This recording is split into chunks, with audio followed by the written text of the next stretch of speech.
Yeah. Oh shit. But like not like it was like college radio, you know. Shit, you're directing the program. That's big shit. I don't care what it is. And then after that, I came down to Grambling. Okay. And then while at Grambling, we was at the radio lab at Grambling. Okay. I was at KGRM briefly, doing some stuff there, more personality stuff. But KGRM was like real old school, talking about like black figures in the community and stuff like that. Like it wasn't really my vibe, so I was doing that for a little while, and that's how I met Eli at Grambling during the lab, which is our radio podcasting station at Grambling. What do you think it is, man, that gives you like the confidence to be on radio, you know, like to speak publicly or to know that there's a microphone in your face and people are listening? You know, a lot of people freeze up, you know, but a lot other people, you know, are completely comfortable and, you know what I'm saying, relax, knowing that they're on air. You know what I'm saying? Where do you think that comes from for you? I've always been the kid that talks a lot. Yeah. I've always been a person who just talks his talk. And one of my goals in life was always to get paid to be who I am. So for me, it's just like... That's what's up, yeah. Like, I'll be honest, I've definitely toned down my personality over the last couple of years.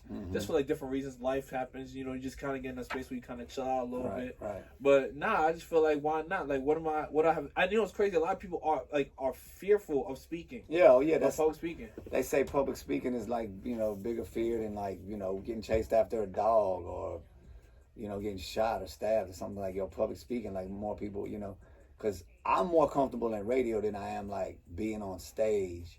You know, like I run from the stage sometimes. Really? Like, yeah, I mean, like the room is like there's nobody in here. It's just the phone and the music. It's easy for me to kind of like zone in. But it's like I remember they brought me when I first started at K104's. Skip Cheatham came and got me. He was the program director, and he was like, "Hey, we're gonna bring you on stage and you're gonna introduce Ludacris." And I'm looking out there at the Summer Jam crowd. It's like, you know, 25,000 people. It's like, man, I don't sing. I don't dance. I'm not a comedian. I don't say nothing funny. Like, I'm not like the hype guy. You know, I'm like the more like just the host. Mellow and cool. I'm the host. That's it, you know. I just say what I see, you know. And so he was like, all right, we're going to bring you on stage. And I was like, all right. And he turned around and like, you know, I was following him. And he turned this way. I turned the other way. Went the other way, man. I just like, that's not my favorite. Like lights. I can do smaller. I'm more comfortable classroom with kids. You know what I'm saying? I can be more personable with them, and you know, tell stories and share experience and wisdom, stuff like that. But yeah, the stage is not really. You know, I don't like cameras either. Like I don't know what to do with my hands. You know what I'm saying? Like I don't know. You know. So fun fact before I did radio, I was also like an MC and host for events. Okay. So I was doing like fashion shows. You know, like different events, like in college. Like during college, I did like 50, 60 shows. Damn, I did a concert at my school. Okay. And then I used to host events as well. So I've always just tried to push the boundaries of what communication can take. Yeah, that's dope. That's dope. Yeah, but I would say for me, I'm not really afraid about being on stages. More so because it's like, what's the worst that can happen kind of thing. Man, yeah. Like, my energy speaks for me. Right, you know what I'm saying? Right. So at the end of the day, I'm not really concerned with the... Oh my God, like there's mad people here. I just focus, like, I don't even look at the people sometimes. I just look past all the people to like a back point and just vibe out with that back point. Yeah, that's why I wear sunglasses a lot, just because it's hard for me to, you know, look directly into a camera if I'm talking, or, you know, who am I looking at? So you sitting for a gym full of kids, man, at a you know, career day or something, and a lot of these kids are just like, look, bro, we don't want to hear what you got to say. You know, you're not cool, this, that, and the other. Just like it just give you that dumb look stare, and you be like, oh my God. And then you lose train of thought because it's like you worried about this, you know, like you said, energy and all that. And so, yeah, like with smaller crowds, it's easier for me, man, for sure. But I like the challenge as well, too, you know, like the way that you're talking about being able to connect, you know, with your, or being able to communicate. So I'm learning that with the internet, learning how to understand that, man, I'm going to post something and it's going to be out here for the entire world to see. Whereas, you know, I'm more used to the radio where it's like, yo, it's just the people in my city that I know, they know me. So when I say something or they hear something that I say, they know exactly who I am and, you know what I'm saying, and where my position is, you know what I'm saying, as far as my platform. Like the internet, people can take a piece of something that you say and then, man, they don't know who you are or what you are, and they posting it when you look stupid. You know, you pick your nose or you do something crazy on camera, man. You can make a crazy meme. So it's like, you know, super like conscious of what you're putting out. You know what I'm saying? I would say that the way that the world is going is very. I would say you kind of can't care as much as you used to. More so because back in the day, like, I'm not saying there's not repercussions to what you say. Like, definitely you have a responsibility, especially as a professional in the industry. Mm-hmm. You have a responsibility for what you say and how you say it. Yeah. But nowadays, like, people are looking for any reason to kind of just hear you, see you, feel you. Yeah. So they don't care if you're not perfect. Like, there's like, you don't know what's gonna take you to the next level with this like platform. You know what I'm saying? Like, you don't know what conversation, what podcast, what episode, what quote, what clip's gonna go. Yeah. So you just gotta go and just show. Right. And like basically what you said. Don't see the show. Don't see the show. Be the show. Yeah. So it's basically the same thing. It's kind of like, don't be too much in your head about it. Just be you. Well, the thing is, what I've trained myself to do, because I work on radio, and I told you this, you know, yesterday, is I picture myself where my listeners are. I know the streets. I know the city. You know, you're driving and you're in traffic. You're on 635. You're coming from the Mavericks game, or you're leaving the baseball game. The Rangers won tonight. You just left the Chris Brown concert. You're on your way to the Southside Ballroom to see, you know, Lucky. So I'm envisioning myself in those places, and that's how I'm trying to connect. Whereas the internet, man, I don't know where these people are watching it. So I'm learning how to be in more than one place than right here, right now. Because the radio teaches it, look, right now something's going on and something's coming up. Whereas, man, the internet, it's forever. You see what I'm saying? And so that part is, you know, I'm learning how to be effective in that space. And like you said, that's why when I get interviews or when I'm doing, I say a lot of the same things, because, man, this is what my creed is. This is what I'm really standing on. Don't see the show, be the show. All faith, no fear, you know, share the light. These are the you know, the space that I'm in. So try to just stick to those, you know, pillars of my gospel, you know what I'm saying? So I love it. Mic check, man. Wow. Y'all know the face, y'all know the name. Y'all tuned into the World's Realest Podcast, Talk Ain't Cheap Podcast, also by yours truly, Mr. It's a Movie, Clear Real Talk. And like y'all know, in traditional Talk Ain't Cheap fashion, I do not introduce my guest. My guest already showed you who he is, but introduce, and like I said, guest, please introduce yourself. Why? Look, you know who, you know what it do. Catdaddy, make it stop. Welcome to that nightlife show. That's right, I host the nightlife every night in the DF Dub right here on K104. Like I said, we run the soundtrack for the city. I'm blessed just to be the host. You know what I'm saying? This is the music y'all pick. These are the tickets that y'all want.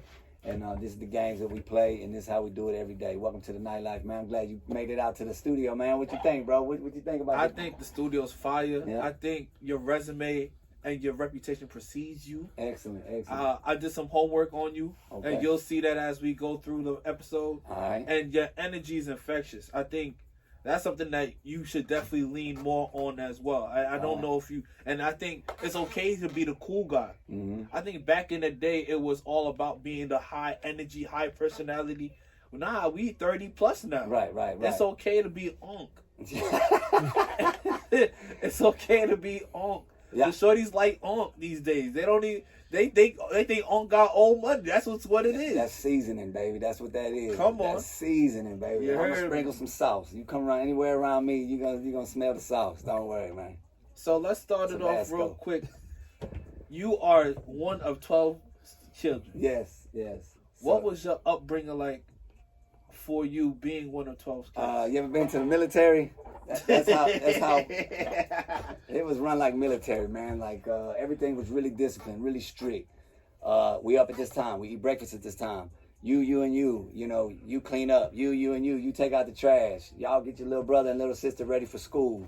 So it was a lot of outside playing. There wasn't a lot of inside toys. You know what I'm saying? Action figures and none of that. We were outside playing wiffle ball and basketball and football, team sports year round.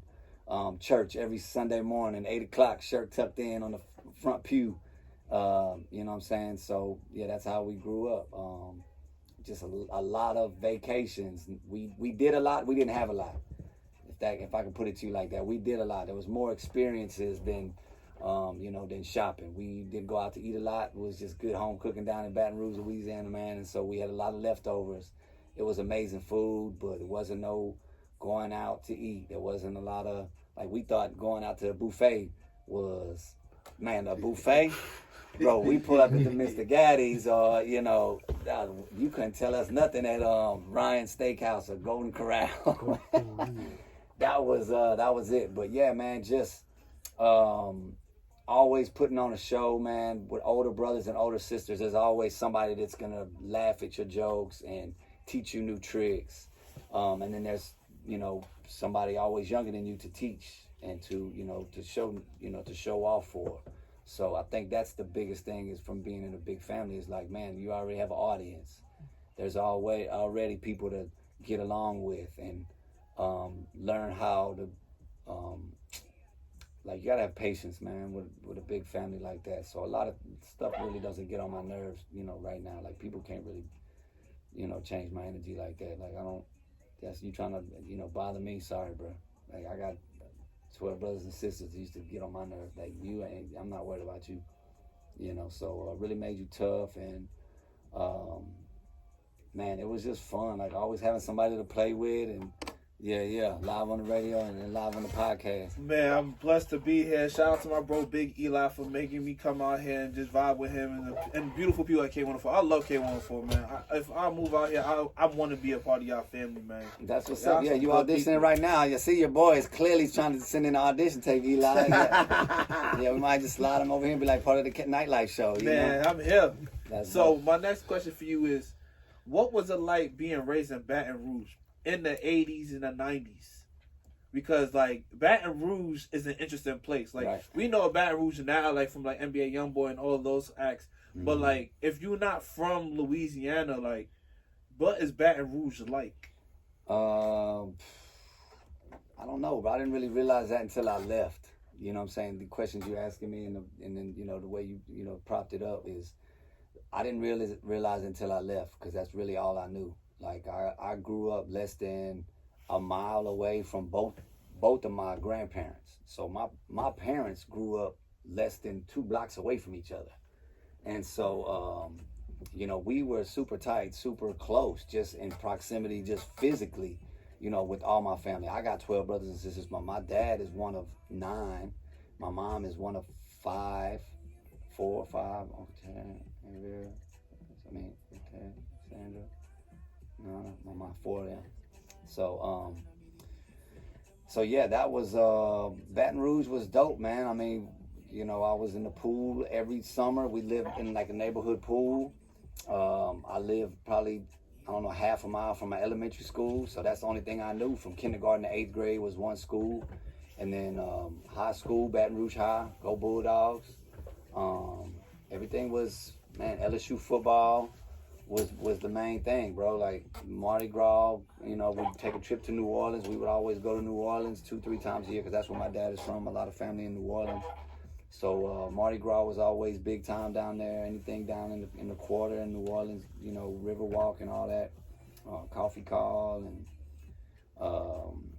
man, Baton Rouge was just full of flavor. And I didn't realize what it was. It was just how we grew up and what we were doing. I didn't even think about it until I got to Dallas, and I was like, damn, all the sauce is back home. You know what I'm saying? It's just where I'm, it was just a little bit more, just older and just more seasoned, and you know what I'm saying?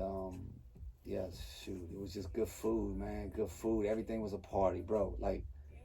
Everything was a party, bro. Somebody's birthday, some holiday coming up. It's, Christmas was real big on my family. We did decorations, we still do, but yeah, man, just everything was just once again, not what you had, but what you did and who you were with. That was really how we grew up.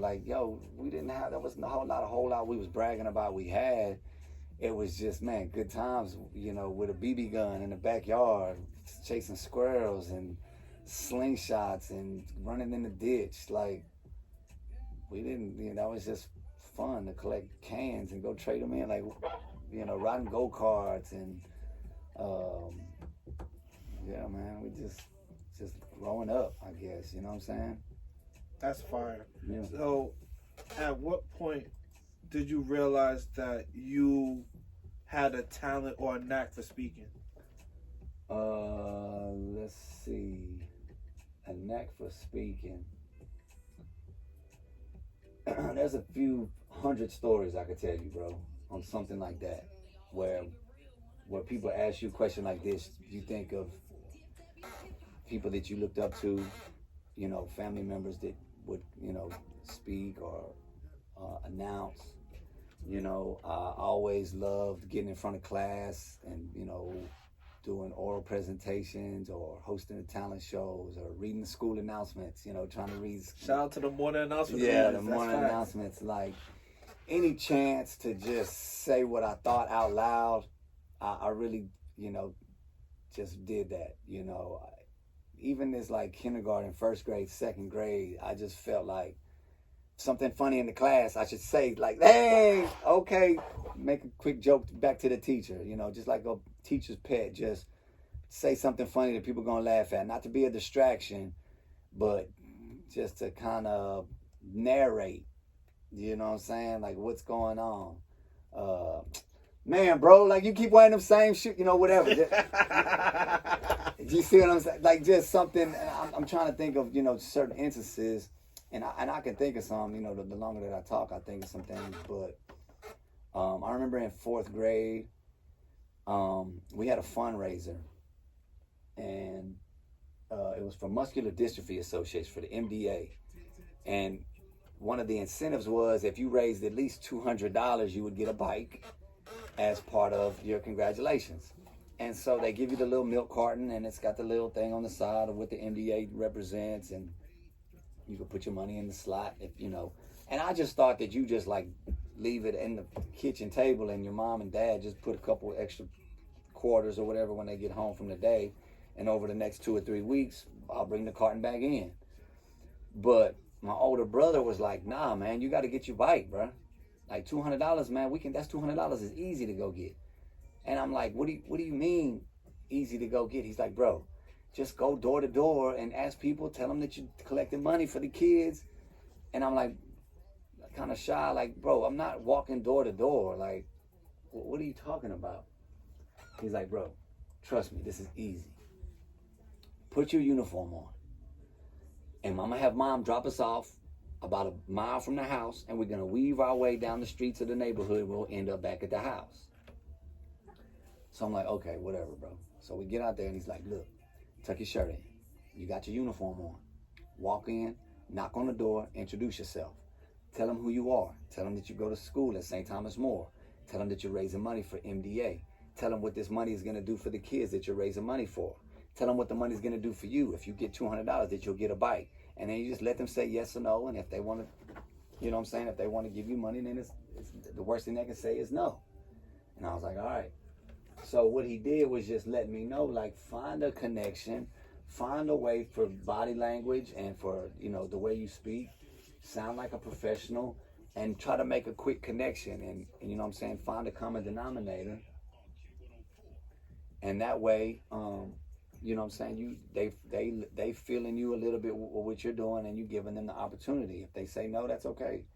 And so what it did is just created, you know, like a new confidence in me. Mm-hmm. I don't know who these people are, and this, you know, dang, I'm just gonna knock on some random door. Who's gonna open it? You don't know what they look like, what they got going on, if they cooking, if it's a kid's gonna run, if they got dogs barking and stuff like that. So it kind of just groomed you to be ready for different personalities, but the blueprint was the same for what I was gonna say. And so it allowed me to kind of like bounce off. Hey, what's up, lady? Ooh, you cooking in there? Man, that smells really good. How you doing? My name is Clyde. I'm collecting money for MDA, and this is really good cause for the kids, man. A lot of kids, you know, they're not built like me. You know, they have issues with their muscles, and a lot of times they, you know, they go to the hospital and they need help with their medical bills. So we're collecting money for them kids, and you know, part of the incentive for me is if I collect $200, I get a bike. So I was just passing through. I wanted to see if you wanted to donate for a good cause and help me out. I'm trying to get a bike, so I don't have to, you know, walk to school anymore, so I can ride to school. But if you have a couple extra dollars, that would be great. If 50 cents, whatever you can afford, I appreciate you, you know, just opening the door and spending time with me. And that just created a different confidence. So, man, within like a day or two, I had the money, I had the bike, and my brother was like, "See, that's all it takes, man. Is you can't have fear. You can't be scared to talk to somebody. You know, you got to have that confidence." So, yeah, I think that was one of the bigger lessons that I learned, and then I think after that, it kind of, you know. So you were hustling, basically finding ways to go and communicate, build confidence, so on and so forth. Mm-hmm. How did that navigate you into McDonald's? Oh, shoot. So, yeah, my same brother used to work at McDonald's, my brother Paul, and he's, 4 or 5 years older than me. And he would come home with checks, bro. And there wasn't even a lot of money, like looking back at it, but it was like $100, $200, a paycheck. And I was just like, dang, like you get to go buy whatever you want with your own money. Like you went and made your own money by showing up at work. Now you can go to the mall and go buy shoes or go buy a jersey or go buy a hat or treat yourself to a nice meal. I just was so infatuated with how he just went to work and put on a uniform and then came back with money. And so I went to fill out an application on my 16th birthday. My 16th birthday, I was at the fucking McDonald's with the application. And the guy looked at the application, the manager looked at the application, he's like, "Oh, you're Paul's brother." And I'm like, "Yeah." He's like, he didn't ask me no more questions. He's like, "When do you want to start?" That's dope. He's like, "When do you want to start?" And I was like, "Bro, I just turned 16. He's like, "All right, cool. Here's your orientation date. You show up, you get your uniform, you fill out this information, and you'll be in here 2 or 3 weeks. You'll start." And so when I was 16, I started right away at McDonald's. And then they put you on the grill, so I was flipping burgers and doing the buns. You know what I'm saying? And while you were flipping burgers and doing the buns, did you realize like, all right, this is not what I'm meant to do, or were you kind of like just happy to have a job? Man, I was just happy to have a job. And then it was new coworkers that I didn't go to school with, that weren't people in my family, people from different parts of the neighborhood that I didn't know. There were older people too. My managers were 25, 30 years old. So that work environment was a new deal for me. Being a part of a team. Hey, you're doing big meat on that side. No, Diddy, you doing meat on that side. I'm over here working nuggets and fries. Hey, make sure you keep our ketchup and all that, and we'll send it to the front. We got a routine here, teamwork. You need a night off. Hey, man, can you work for me? So that part of it was really cool for me, learning that aspect of a job. And McDonald's made it really easy, man. They were real flexible with your schedule because I was in school, of course. And that was really cool for me, man. But man, I was quick with that shit, bro. Like I got really quick, learned how to navigate through the grill really quick, man. And then I stayed up late at night. I was working till like 1 o'clock in the morning on school nights. That's a whole nother story. Get into it. Yeah, and our manager would go get us 40s, like our manager would go get us. He would be like, "What y'all want?" We'd be like, Old English and St. Ives. That was back like 92, 93, 94. So we was like Old English and Mad Dog. Yeah, Strawberry Hill. Like after, just like on a school night, man. It was wild. So yeah, but that was a good time for me. I really liked working at McDonald's, man. So how did you pivot from the flat top and the grill and the fries to being able to be talking on the mic at the drive-thru? Okay, so yeah, this is the $1 million story, man. So I'm on the grill. Like I said, once you learn the routine, now you can cut up. You know how to bounce back and forth with your coworkers. You know who to flirt with. You know what I'm saying? Your manager was on your ass about something. And so, man, I worked with some jokesters, man. Like, the people that I used to work with, they were just straight clowns. And so, there's 3 headsets when I worked at McDonald's. There was the headset at the first register that took the order. Then there was another headset on the grill where you could hear them talk to each other. So if you said you don't want ketchup on your burger, I didn't need for you to punch it in. I already heard you say it. So I'm already on no ketchup. I'm making it as you speak. That's how, the technology was back then. So, and then there was another microphone and earpiece for the person that passed the food. So we could all talk to each other. So there's 2 buttons. One button talks to the outside, which really only one person is supposed to do that. The person is taking the order. Then the other button is you talk to the crew You know what I'm saying? Hey, what did he say? Sprite on that one? What did he say? Hold on. What? Oh wait, did he say? You know, questions about whatever. Hey, don't make that. Don't make that. They're gonna drive off or what? You know, you could say. But you know, they would say stuff only that the inside could hear to fuck with you. Like, yeah, welcome to McDonald's. Hurry up, bitch. Like, but it was really just us that could hear that. You see what I'm saying? So they would clown, and so my manager was like, man, you want to clown, bro? I'll put you in the drive-thru. You can talk to everybody that comes through, you know, because clearly, like, I was, you know, I knew how to work the microphone. No Diddy. Like, I just knew how to just keep it, you know, keep it calm and get the order out and make sure everything, and still have fun and entertain. And so they put me in the drive-thru, right?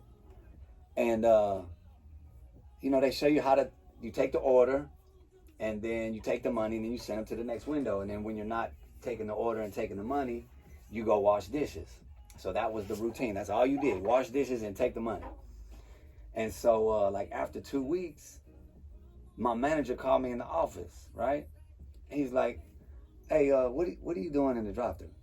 And I thought I was in trouble. I didn't know what was going on. He said, man, people been requesting you in the drive-thru. Wow. And I was like, what? He's like, well, when you're not here, people notice that you're not here. And they're like, yo, where's the guy that's normally here on the drive-thru? And that, once again, gave me another, like, boost of confidence that I'm doing something right, and I need to keep staying in the lane. So then, hey, welcome to McDonald's, home of the Big Mac with 2 all beef patties and the special sauce. Go ahead, glance over that menu, order when you're ready. You know what I'm saying? And it was just like another ticket to talk. Like, I didn't, you know, that was just an excuse to just run my mouth and just to cut up. But I also learned how to be responsible too.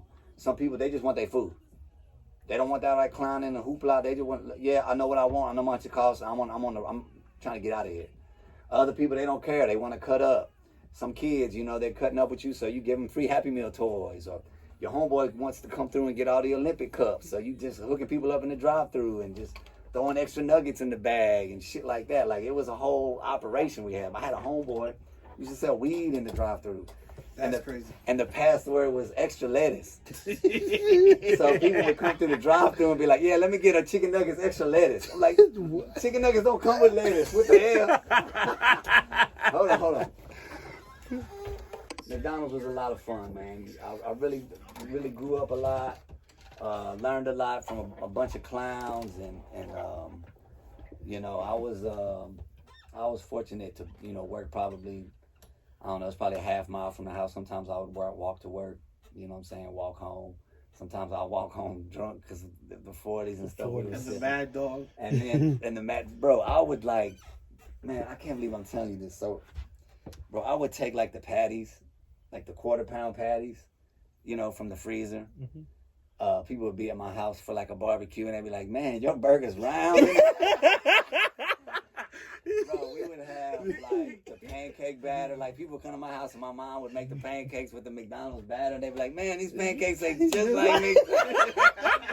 I had all the Olympic cups, bro, from like the Olympic team. I had all that, man. Any of the toys, all the Batman movies. I mean, we had all of that, bro. Yeah, I had the hot fudge sundae at the house, bro. Like, all the cookies. Like, McDonald's was really dope, man. And then so I'm taking orders one night, bro. And this guy comes through the drive-thru, and he's like, wait a minute, that's you on the intercom, son? I said, yes, sir. He said, what are you doing in the drive-thru at McDonald's? I was like, man, I don't know, bro. I was on fries, bro. They gave me a promotion, man. I was cooking nuggets last week. Now they got me in the drive-thru. I'm thinking this is a promotion. He said, no, what I mean is, bro, you need to be on radio. So 17 years old, he offered me a job at a radio station. You know what I'm saying? A guy named Danny Dean. And so, man, every time I tell that story, and I'm so thankful for McDonald's, and man, bro, like, dude could have went to Burger King that night. Dude could have went to, you know, Taco Bell. I could have been off. I could have been on lunch break. I could have been, you know, an asshole. And so, you know, just that moment teaches you, man, like, stay in it, understand, like, you know, give yourself a chance, give yourself the opportunity. Like, the blessings are gonna come, you know, like, you just have to pray that you recognize them and handle them with the right care, you know, and fertilize them right. And the more I tell the story, it's really not about me, it's about him.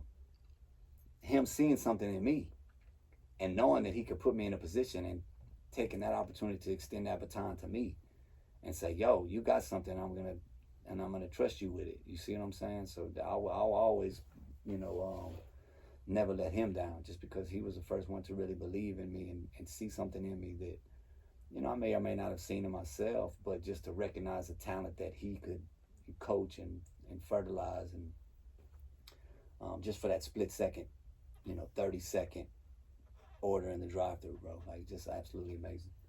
Most definitely. And you also took radio classes in high school. Yeah. So what was that process like? So that was the radio teacher that came through. Mm-hmm. A guy named Danny Dean. So he comes through the drive-thru. He says, wait, I know you, right? He's like, yo, I know you go to Baton Rouge High. So he says, we have, the radio program at Baton Rouge High. I can put you on, and, that you come to class, you'll be on the radio. We teach you how to run the equipment, and it's a classic soul station. So it's Al Green, Aretha Franklin, Four Tops, rest in peace. My man just passed away today. The last. Rest in peace. Yeah, it's right there on the paper. I forgot his name. Duke, was it Duke? Yeah, Duke for the car. Yeah. For the car. So yeah, so I used to play him, man. I would go to 6th Hour, and that's how I got the name Catdaddy. I went to class, and then that's what I'm playing, classic soul, and they would have a script for us to read. So you go to 6th Hour, you're in math, or my school was arts magnet school. So some people went to like radio, TV. Some people went to drama. Some people went to, stage and sound tech and, culinary school, whatever, you know what I'm saying? But I was in the radio portion. So you get to class and there's a script for you to read, just like this, like the clock we have in here. Every 10, 15 minutes, you're going to talk. You're going to back sell the songs you just played. You're going to tease the songs you're about to play, and you're going to give them a liner for a PSA or for, something like that. And so I got to class, and there's a script. Hi, that was blank. And you say James Brown if you just play James Brown. Coming up next, AM 1260 KBRH, we have Diana Ross, and we have, the Four Tops, and we have Sam Cooke coming up. Keep it locked, AM 1260 KBRH. And so, after a week of that, I told the teacher, I said, hey, man, I got to put a little sauce on this script, bro. Can I read? Do I have to say everything on the script? Do I have to read it? Or can I play around a little bit? You know what I'm saying? Let me hit it up. He's like, all right, don't go crazy. And so then I would come on and be like, AM 1260 KBRH, your home for solid gold soul. It's your boy checking in for 6th Hour. Man, I got, and then so we just run down the music. It's pretty simple. The blueprint is there. I know what songs I'm going to play. I know what time it is. I know what the liners is. So let me just try to make it different every time and make it exciting. And so after 2 months of being in class on the radio, he comes and tells me he wants to put me on Saturdays. He said, man, you really like this, don't you? And I'm like, yeah, I love this shit. He's like, I want to put you on Saturdays. And I'm like, we don't have school on Saturday. He said, no, I'm gonna pay you. You'll get paid, and it's only $5 an hour, but it's a 3-hour shift. It'll be the Rhythm Request show, and you'll run it, and I'll show you I'll give you a key to the studio, and we'll trust you with that. You can be responsible with that. And I was like, all right. And I was like, but can I come up with a name? Because I don't want to get on here and tell everybody, yeah, this is Randy coming in, you know what I'm saying? He's like, what do you want to call yourself? And I'm like, I don't know, but I don't want to say my name. I don't want it to fit something more for the format, So he's like, all right, well, run it by me before you do it, and then, we'll see what's up. So I go to my 7th Hour class, and I'm like telling my friends, my class, I'm like, yo, they about to give me my own show on Saturday. They're like, what? They all high-fiving and dapping me up. And I'm like, but y'all got to help me come up with a name. I got to come up with a name to call myself. And they were like, okay. Or what about Joe Cool? Or what about Radio Randy? And so we just coming up with just brainstorming. This one girl was like, what about Catdaddy? And I was like, damn, that's perfect. It's kind of flirty. You know what I'm saying? It's slick with the vibe for the classic soul music. You know what I'm saying? It kind of fits my personality. Just kind of slick and cool.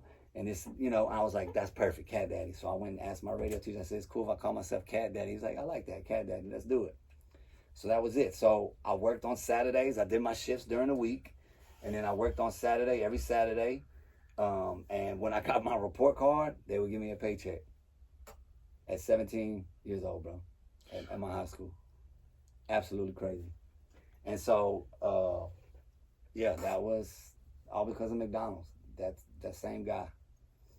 That same guy seen something in me and gave me the opportunity, and I just wanted to just, hey, let me do it. You know what I'm saying? And so I did that even after I graduated. I still worked for the radio station at my high school for another, I guess, like another year maybe. You know what I'm saying? And you also went to college. Oh, yeah. And you did radio in college as well. I did radio while I was in college, not at my college.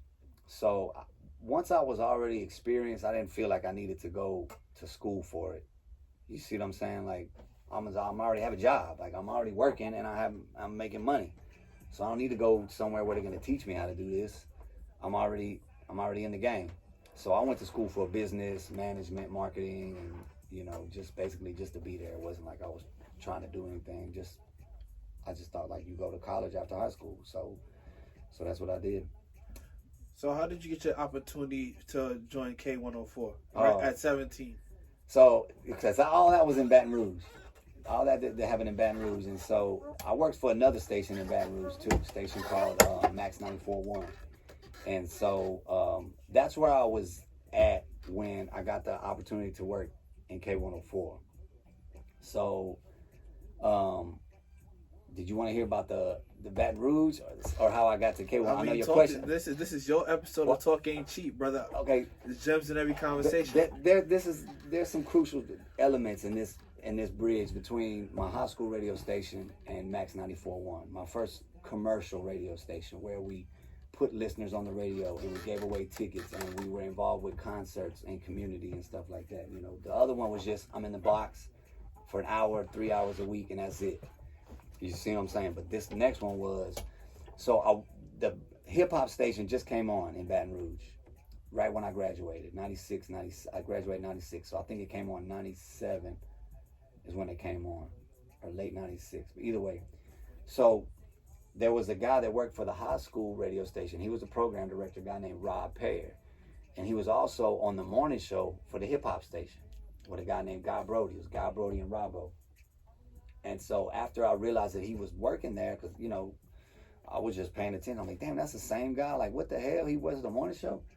So I was like, yo, I want to go over there and work with you, bro. How do I get on over there?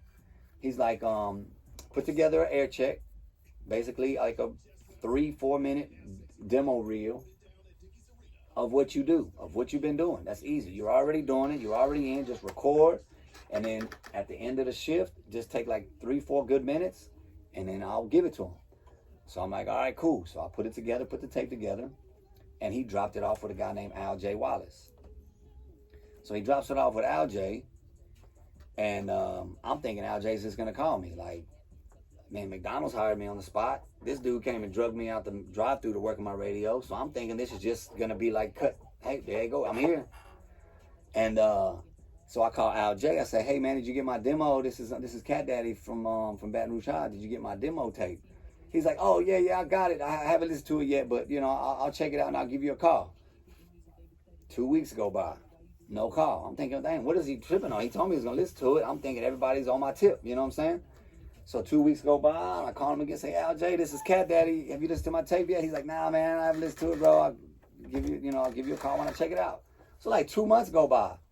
And he picks up the phone one time. He's like, hey, what are you doing tomorrow, man? He's like, tell you what, show up in my office and we'll listen to it together. So I'm like, bet. I'm in. So I show up with my church clothes on, man. And he puts this tape, man, this tape had collected dust on his desk. It was sitting there for so long. So he puts it in and we listen to it together, right? And he's kind of, going like this, and he's kind of like, all right. So the demo is over. He's like, so you in college? And I'm like, yeah. He's like, so you in radio in college? I'm like, nah. I'm like, I'm already in it. I'm already on, so I don't feel like I need to go to school for this. He's like, that's a good point.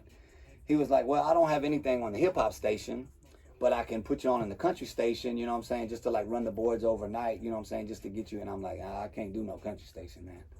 I'm like, I'm hip-hop and R&B, bro. Like, I don't know, country, no.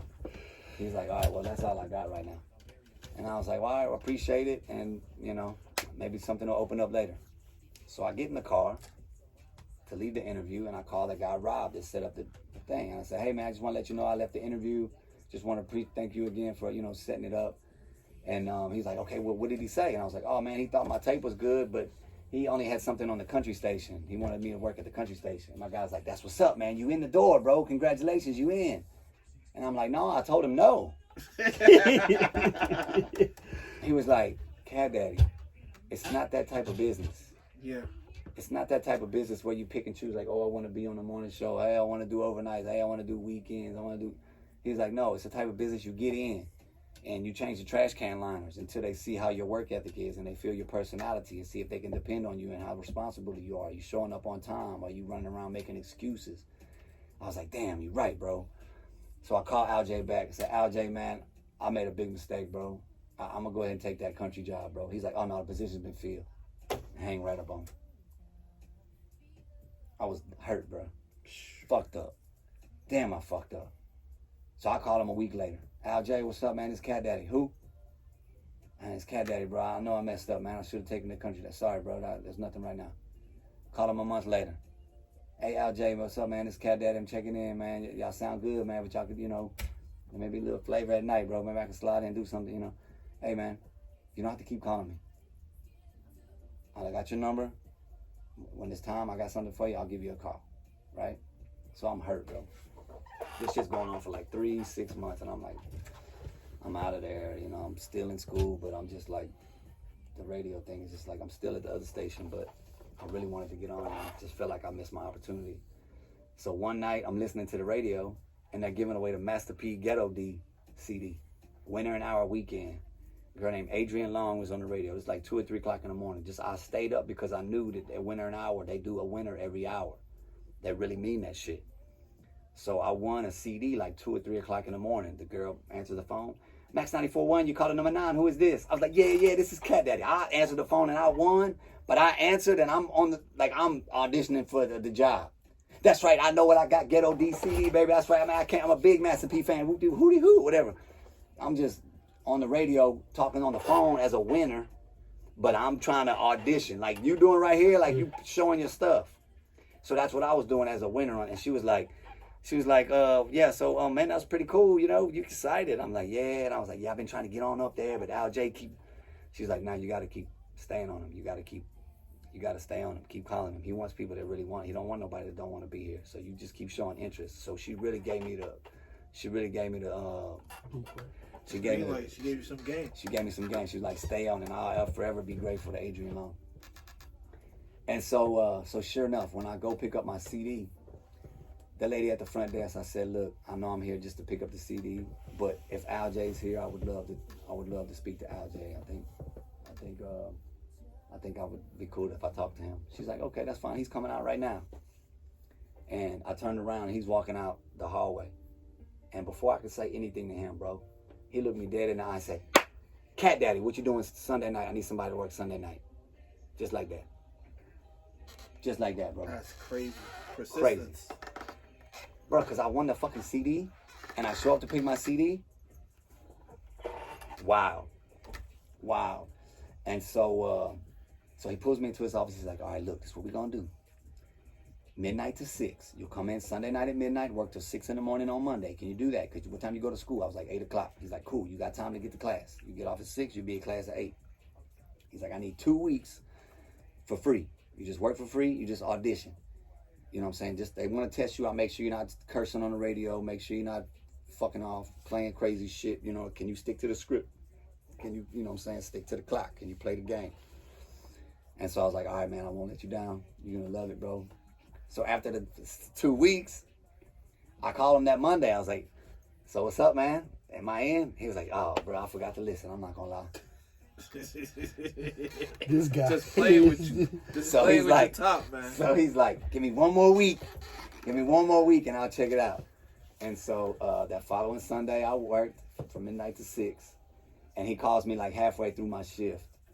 And he's like, all right, man, tomorrow morning, come see me in my office. So got back from school and I showed up at his office. And I was like, all right, so what's up? He was like, all right, man, we're going to put you on. We're going to put you on, but stop trying to be so cool. Like, you don't have to do, you know, anything extra. And I'm like, I understand. I was just trying to show you all my tricks. I'm just trying to show all my. I'm just trying to show you all my sauce. Like, just because I don't know what you're looking for. He's like, look, just say the songs, say what time it is, give away the tickets, read what we tell you to read, and just stay out the way. You know what I'm saying? Basically, like, yo, just bring it here. We don't need you to be a fucking, you know, Steve Harvey in the morning. We don't need you to be Dee Dee in the morning and be the joke and the. We just, hey, just be the DJ, just be the host. Music is the star, stay out the way type conversation.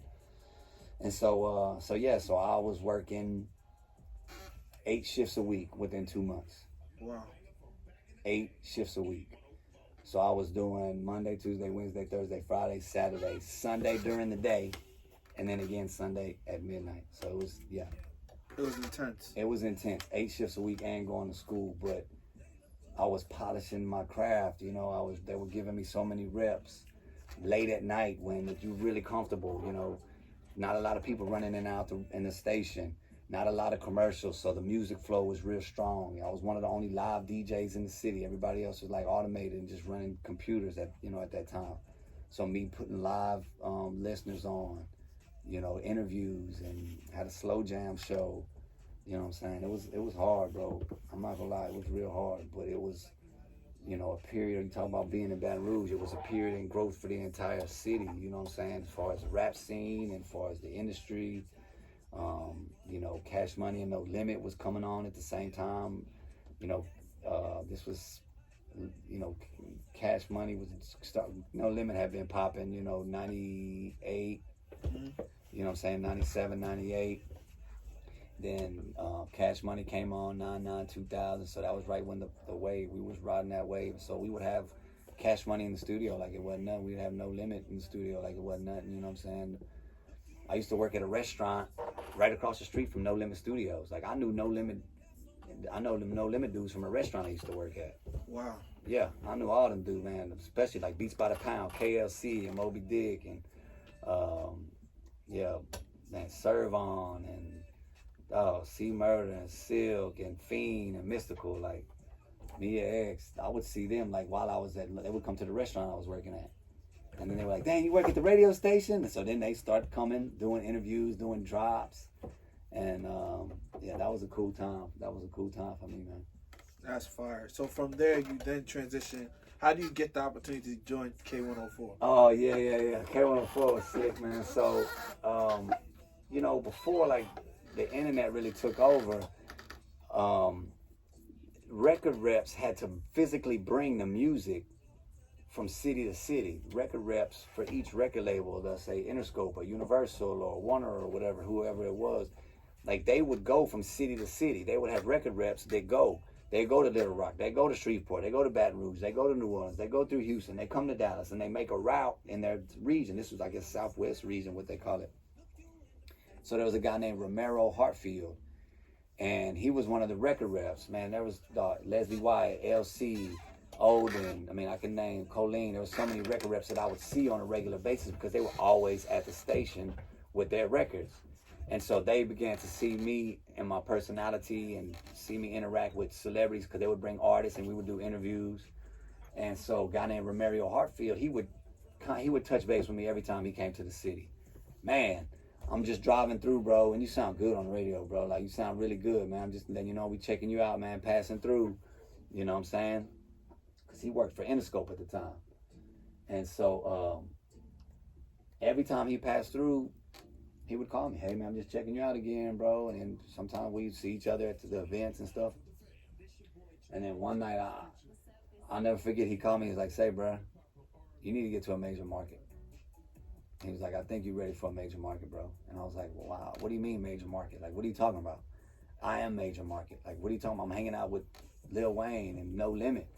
And I'm getting girls, like, this is major, like, but, you know, I'm making $8 an hour, and I'm still living at home, and he's trying to put it in perspective for me, like, no, bro, you can really go somewhere, and you can really make some major money in a big city, and, you know, that part was really kind of overwhelming for him to say that to me, you know, but that had me thinking, like, damn, maybe I do owe it to people that believe in me, and people that gave me these opportunities. Like, there's a reason why dude came to McDonald's. There's a reason why dude hired me after, you know, these opportunities. So let's take it to another level. Let's go to Dallas, man. I don't know another DJ that left Baton Rouge and, you know, was doing it big. So that'll be good for me to set that benchmark. Say, like, yo, you can get to a major market if you're from Baton Rouge, if you grew up here, and you can still, you know. And so so then I started doing my research. Where did I want to go? What major market did I want to be a part of? And so I started getting air checks from other cities. So if I knew somebody in Atlanta, or if I knew somebody in Florida somewhere, or San Francisco, or in Dallas, I would call them and say, hey, do me a favor. You got a jam box and a cassette player? I want you to record 2 hours of whatever's on the radio out there. Just put it on the radio and record. And then when it's done, flip it over, record the other side, and then send me those tapes. So that way I kind of got a feel of what I could fit in, which market, and how my personality and my energy would fit on the radio. So that way I knew where to ask to speak to somebody. You know what I'm saying? Hold on.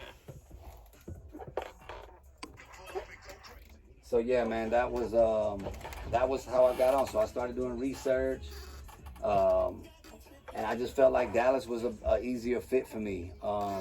Major market, closer to home. You know, there wasn't like a set sound. There wasn't like a set, you know, voice or a set, you know, flavor from Dallas to where I felt like I could stand out easier. You know what I'm saying? Like Atlanta, I felt like, okay, it's already got its kind of like its vibe going. Miami or wherever, it's already kind of got its thing. The Bay Area is kind of, you know, got the West Coast thing. It's kind of far away. I wouldn't mind moving to San Francisco, but Dallas is close to home. Boom, boom. I said, let me shoot for Dallas. And then I told Romario when I was ready, I was like, look, man, I think I'm ready. I want to go to Dallas, bro. He's like, all right, let me know. I'll introduce you to Skip Cheatham whenever you're ready. And so I was like, all right. So then I started working on my air check.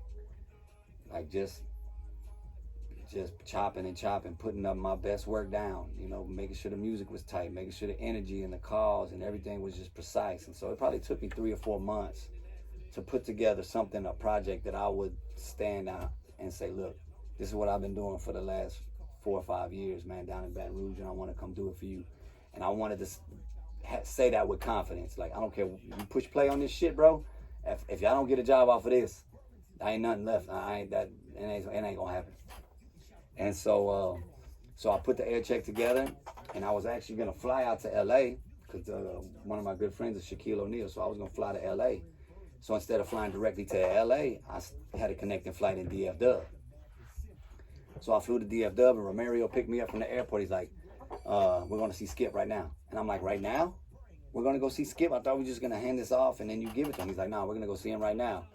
I'm like, oh shit. I started getting nervous, right? So he's like, yeah, I think he's working out. I'm like, we're gonna go see him at the gym? So he pulls up at Addison Circle, and there used to be a gym, but it's still there, but there's a gym in Addison Circle. And we parked across the street, and we watched Skip Cheatham run on this treadmill for about, Skip probably did 3 or 4 miles on this treadmill. At least it felt like 3 or 4 miles on this, because that's how long I was waiting. I was just watching him, just on this treadmill, like, oh my God, this dude on this treadmill is about to, you know, change my life maybe.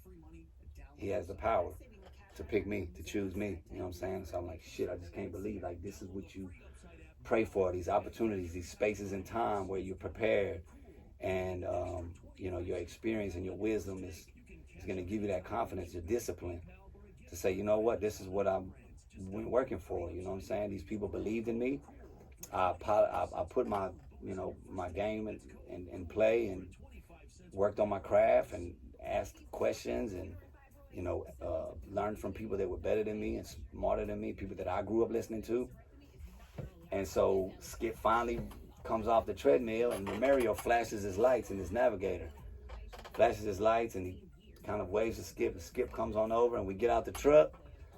And he was like, hey, this is the guy I was telling you about, Catdaddy from Baton Rouge. He was like, what's up? I'm like, what's up, man? How are you? He's like, yeah, I'm Skip Cheatham. Nice to meet you. I'm like, yeah. He's like, you got something for me? I'm like, yeah. And I hand him the CD.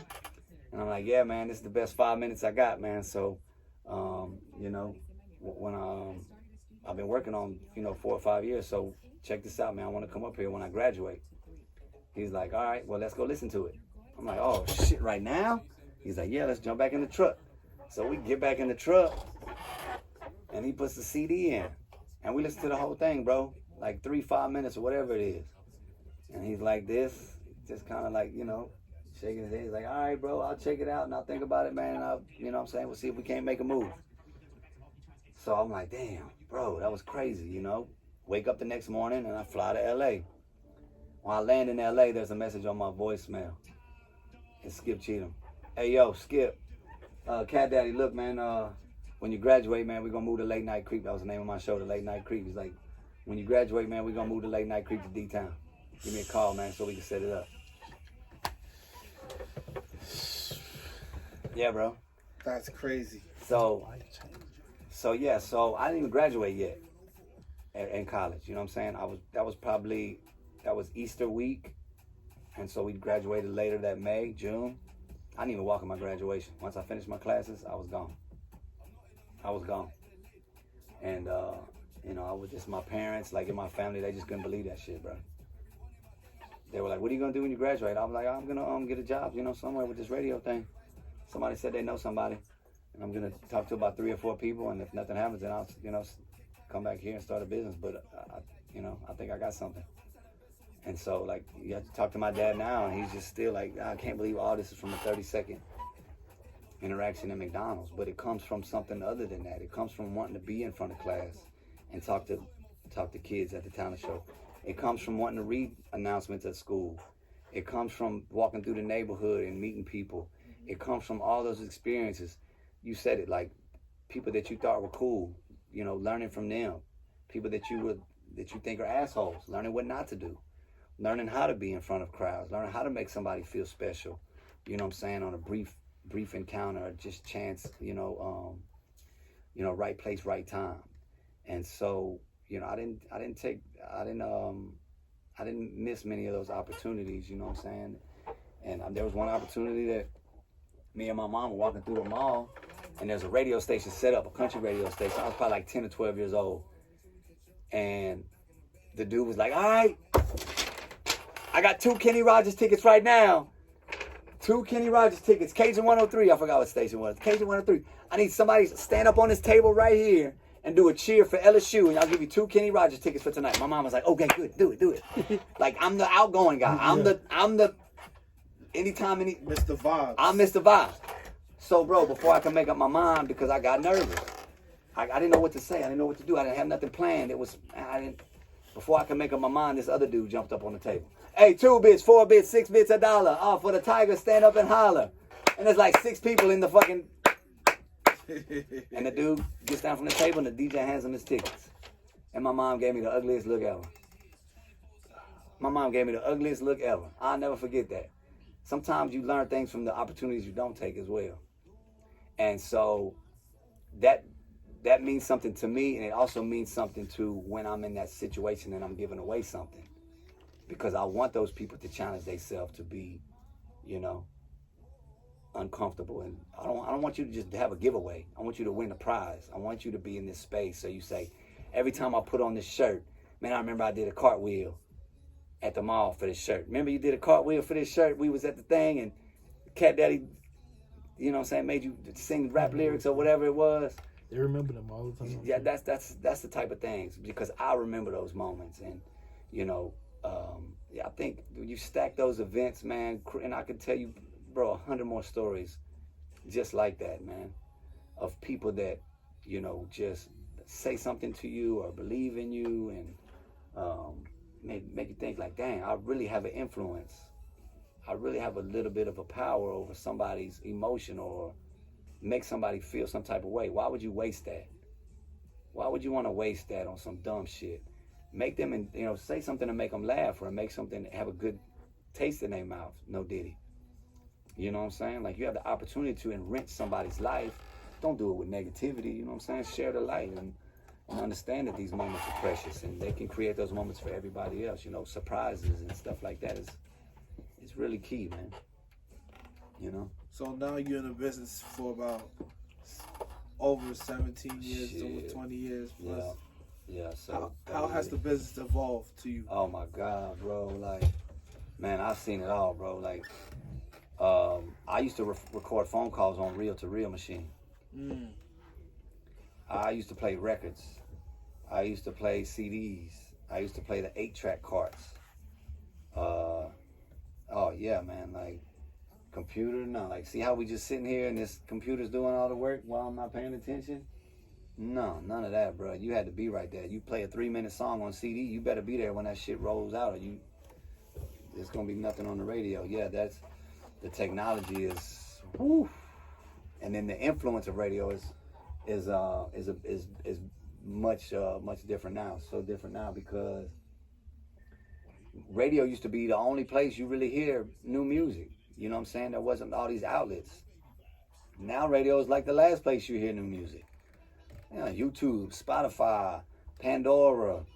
Man, this is before Napster, and you know what I'm saying? Like, yeah, that was it. Radio was like the only thing. So the radio influence over artists, you know what I'm saying, has went away as well. Because the artists really needed radio to push their singles. The artists really needed the record labels, and the record labels needed the radio. Now it's like artists don't need nobody. You know, NBA YoungBoy, all-time YouTube stream. I don't think we played one NBA YoungBoy song on the radio or two. You know what I'm saying? And so just the way people listen to music is just, man, just infinite ways to listen to music. If you want to hear your favorite song, chances are you're not going to tune on the radio. You're going to pull it up on your iTunes. You're going to pull it up on, when I want to hear something, I go to YouTube. I type it in, and then I listen to it. And there's remixes, there's instrumentals, there's the acapella, there's the redos, there's a piano version, there's the, you know what I'm saying? So, yeah, radio is completely, but it's still the best free entertainment. You know what I'm saying? It's still a platform for community, a terrestrial pillar in the community where people go to and say, wow, like these are voices, these are people that we know are, you know, positive personalities in the city, in the classroom, in the streets.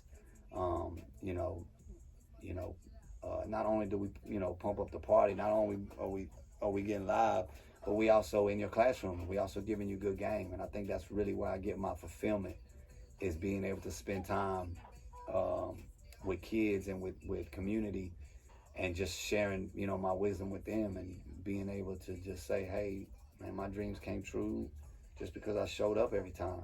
Just keep showing up for whatever it is you want to do. Like, don't see the show, be the show. Keep showing up. What do you want to do?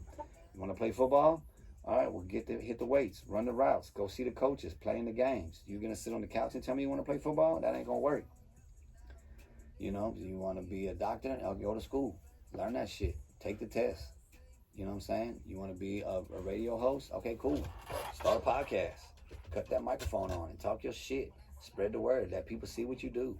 Get some feedback and perfect your craft. Polish your skills. Showcase your shit. Brand it. Stand behind it.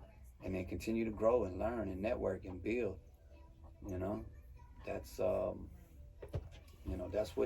that's what we've learned as the evolution of radio, you know, continues. Like, yo, you have to be everywhere. You can't just be here. That don't work no more. You know, you gotta be online. You gotta show your shit. Most definitely. So I guess my final question, just because I know we have time constraints, what is next for Catdaddy? I know you got Catdaddy Trucking and Towing. Yep. Would you like to tell the people a little bit about that? Yeah, so during Corona, man, I started my trucking company, and because, you know, like I said, we weren't going to schools during Corona. We weren't showing up at clubs, you know, so there was a lot of free time, and it was a good opportunity for me to invest in my first business. I never ran a business, never ran anything since I've been 17 except my mouth, you know. And so yeah, so I went and bought my first truck, and it's just a consent. I don't do repos. I don't do like tow your shit out the apartment complex in the middle of the night. I don't do none of that. I'm the good guy. Roadside assistance, flat tire, dead battery, transport. Like tonight I gotta leave and I gotta go get my trailer because I got a guy, he wants me to tow his motorcycle tomorrow. So I'm getting that set up for tomorrow. But yeah, so just driving around in the truck, I have the tools to help out in pretty much all situations. So if you're stranded on the side of the road, or if you need help, I can pull up, I can help you save the day and make some money. And people that know me and follow me have been supportive about it, Then we call Catdaddy, man. Catdaddy got the tow truck, you know. And so I got cameras set up in my truck. So I got episodes coming soon on YouTube once I get the paperwork set up for the YouTube just to get the back end so the money comes in right. You know, I'm learning about that as well on the internet side. But yeah, it's just been absolutely amazing. You know, it's expensive. The truck is expensive. The tires, the gas, the licensing. It's dangerous on the side of the road. But just that way to find a connection. Like we talk about right place, right time. Like, man, somebody needs me out there on the side of the street. They need me to come and save the day. You know, it's a mom with 2 kids in the back and their car, won't run. So they need me to get them to safety and get them to the shop and, get them home comfortable. And I feel like it's kind of like that same connection, you know what I'm saying, that I seek through radio. It's the same type of, man, I have an opportunity to be in this space right now and make some money too. It's been really dope. So yeah, check me out, Catdaddy Towing Trucking and Catdaddy's Tow Show coming soon on YouTube. I got a foundation as well. Actually started the foundation before the trucking business. It's called School is Cool Foundation. Oh. Because the fact is, for a lot of these kids, school ain't cool.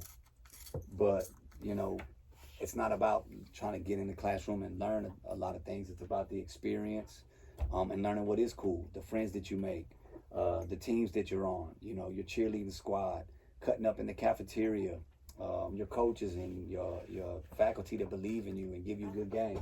That's what's cool about it, building your character and finding out, which one of these, extracurricular activities you really like and how smart are you? Do you like science more than math? Or, you more into the arts like I was, you know what I'm saying? You want to, be a performer. And so that part of school is cool. So I just try to encourage kids to, no matter what, education level they're on, like show up with a good attitude every day and understand, like, you're building your life, you're creating, your story.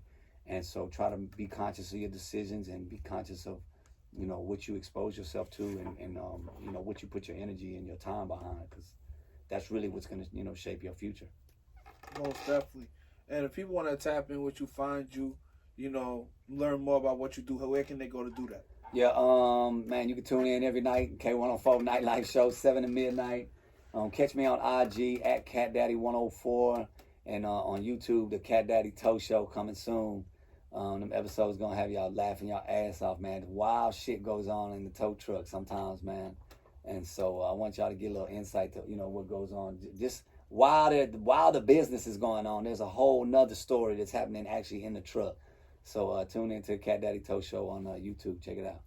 Most definitely. Thank you so much, Catdaddy, for tapping in with us. Like I said, if y'all like what y'all just heard, make sure y'all follow Talk Ain't Cheap Network, Talk Ain't Cheap Podcast. Make sure y'all follow yours truly, Mr. Cleese Real Talk, a.k.a. Immaculate Clee. If you know, you know. And like I said, before we go, I usually don't ask this question, but just because we in the presence of greatness, I really have this last question. Okay. What do you want Catdaddy to be known for? Like when it's all said and done, when you've hit all these pillars in your life, what is the one thing that you want people to remember about Catdaddy? Man, just that I was cool, man. Like, and I'm really not cool. I'm really corny. Like, you can ask anybody, I'm really corny. But if somebody thinks that I'm cool, then I feel like I've done my job, man. Like, damn, that motherfucker was cool. Then yeah, that's what's up. Fire. Like I said, y'all tuned in to Talk Ain't Cheap, and y'all know the slogan's not that deep. It's a vibe. That was dope, man.